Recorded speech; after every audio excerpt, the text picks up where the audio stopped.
waxaa nasiib darre inay dad isku dayahayaan inay dib noo celiyaan inaan dib u noqonnana diyaar uma nihin waad og tihiin cabdikhayr cabdulaahi duubow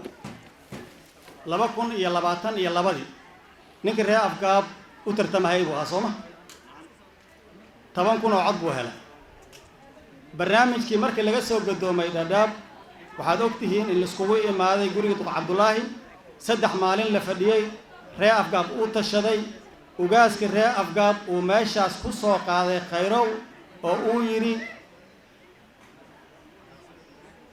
2027 markii la gaaro qof kale oo reer afgaab oo kursi soo sheegan kara ma jiro arrintaas oo markhaati ka maynahayn meesha soomiina joogin ilaahay baa markhaati ka anigana markhaati baan ka maalinka meesha waan fadhiyey 500 oo qof oo reer afgaabna way fadhiyeen aniga maanta wax isbedelay ma ogi go'aankii ugaaska uu soo saaray maalinkaasaan ogaa xogaaga yaraa ee khilaafka ah ee reer Dal Cabdilla dhaxdeeda ku jiray in laga shaqeeyo oo la heshiisiyo markay dhamaatana meeshii ugaasku uu maalinka ku dhuftay lagu dareero ma sugeynay sooma ma wax kale ka bedelan baa jira waxaan u maleyn go'aanka mar hore u ahaa 2022 baa go'aankan la soo saaray waxaan noo soo haray waxa weeye inaan hor u dhaqaaqno reer Dal Cabdilla inta maqan aan raadino reer afgaab aan u tagno cawliyahan iyo dhadhaab aan codna aan raadino soo saas ma barnaamijkaasna hadduu ilaahay yidhaah maskax badan iyo juhdi fara badan buu u baahan yahay maskaxda iyo juhdigaana waan gelin doonaa hadduu ilaahay yidhaah waxaad og tihiin maanta inaan wax fara badan ka hadla marin waxaan rabaa inaan dib u dhigto shaqo badan oo noo taalla hadduu ilaahay yidhaah oon dhadhaab la aado meeshan maanta waa caleemasaar waa go'aankii reer Dal Cabdille waxaan u maleyn certificate waxaan noo bixin doonaa ugaaska reer Dal Cabdille waxaa yar nasiib darre inkastoo arrinta inaan ka hadla aan aad ugu faraxsaneen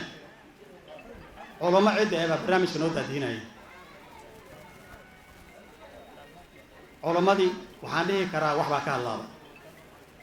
waa nasiib darre waayo shirki ka horreeyey oo aan imaaday oo ayaga iigu yeereen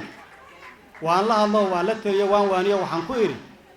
hadduu wax nigu adkaado Dal Cabdilla dib ugu soo celiya arrinta soomiina joogin duqaydi ma joogin soo joogan arrintaas oo ma dhihin war hadduu wax nigu adkaado reer Dal Cabdilla intuu laba geed kala geli lahaa arrinta dib ugu soo celiya reer Dal Cabdilla go'aanka ugu dambeeyay wadaadad aan u dhiibay kaas u ahaa wax dib u soo noqdana ma helnay ilaa hadda marka waa nasiib darro maana filayna arrinta inay maanta dhacayso laakiin maanta waxaan ku xumahay in Dal Cabdilla laba meel la kala joogo aad baan ugu xumaa kuma farxasin anigoo mas'uul laakiin waa nasiib darradii taagneed 2022 baan arkaa maanta inay taagan laakiin waxaad ogaataan ninkii walaalkii garabkiisa ka baxo asagana garab meelan saas moogtiin ninkii walaalkii garabkiisa ka baxo asagana garab meelan meel walba ku mashquul wareeg walba aad gurigaada baad ku soo noqon marka maxaa weeye nin walba gurigiisa ha joogo hor aan u dhaqaaqno shaqo badan baa noo taalla hadduu ilaahay yidhaaho waxaan u maleyn go'aanka meeshan ka soo baxo hadduu ilaahay yidhaha maanta ugaaska uu hogaaminahayo reer afgaab baa loo geyn doonaa soo ma ugaas go'aanka meeshan ka soo baxo reer afgaab baa loo geyn doonaa dhadhaab baa lala aadi doonaa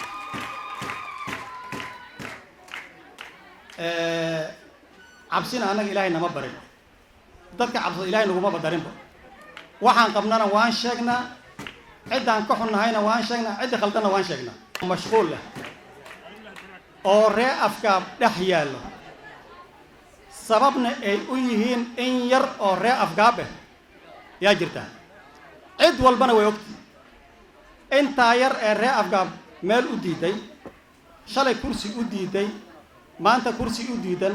inay dhaqmadaan u diidan hadduu ilaahay yidhaha waan ka tashan doonaa annagoo reer afgaab anigoo af mas-uuloo reer afgaab ku hadlahayo inta kale ee reer afgaab ee maskaxdooda ay saliimka tahay la kaashanahayo inta yar ee reer afgaab inay dhaqmaan u diidan waan ka tashan doonaa markaan saa leeyahay ani maanta mas-uuliyad baan hayaa sooma qofka keli ee reer afgaab maanta Dadaab County matalay waani laga bilaabo Baahuuri ilaa Haamey culayska Haamey baa lii keeni kii Baahuuri baa lii keeni hal qof oo reer afgaab oo mutacallin ah ama aqoon-yahan ah ama beec mushtir ah waayo nin walba tuulo ku abtirada soo ma oo garab iga siiya mahayi tuulooyinka reer afgaab ay degnaayeen maalinkii fidma reer afgaab la bilaabahayane kulli way soo guurahayaan gaaris bay imaanahayaan dhadhaab bay tegahayaan hadduu ilaahay yidhaha aniga waxaan la tashan doonaa tuulooyinkii aan mas-uulka ka ahaa kuwa baahanee reer afgaab cidda dhibaysana waan u sheegi doonaa hadduu ilaahay yidhaha oo mustaqbalkooda iyo dantooda inay ka tashadaan u diidan markaasaa leeyahay xanuun baa iga cabaadiyey waxaa jira tuulooyin badan oo reer afgaab oo ceelal aan lahayn oo 2 sano aan booyad ku waraabinahay labadaas sano aan booyad ku waraabinahay tuulooyinka dadka u dhashay ee reer afgaab waa beec mushtar waa siyaasi waa aqoon-yahan hal maalin booyad ay soo diraan oo cidaanad uga ay dheheen ma arkin soo nasiib darro maaha maalinkii fidma reer afgaab ay bilaabatana hantidooda ay bixinahayaan geed walbay taaganayaan waqti waxay gaari doontaa aan reer afgaab u sheegi doono dadka ayaga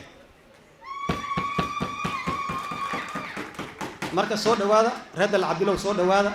dhalinyaro fada badanna waad maqli doontaan isla galabta iyo bari oo ka soo bixi doona xarooyinka qaxootiga iyo dhadhaab iyo war fara badan oo ku farxadaan waad maqli doontaan boqolkiiba boqol aad baa mahadsan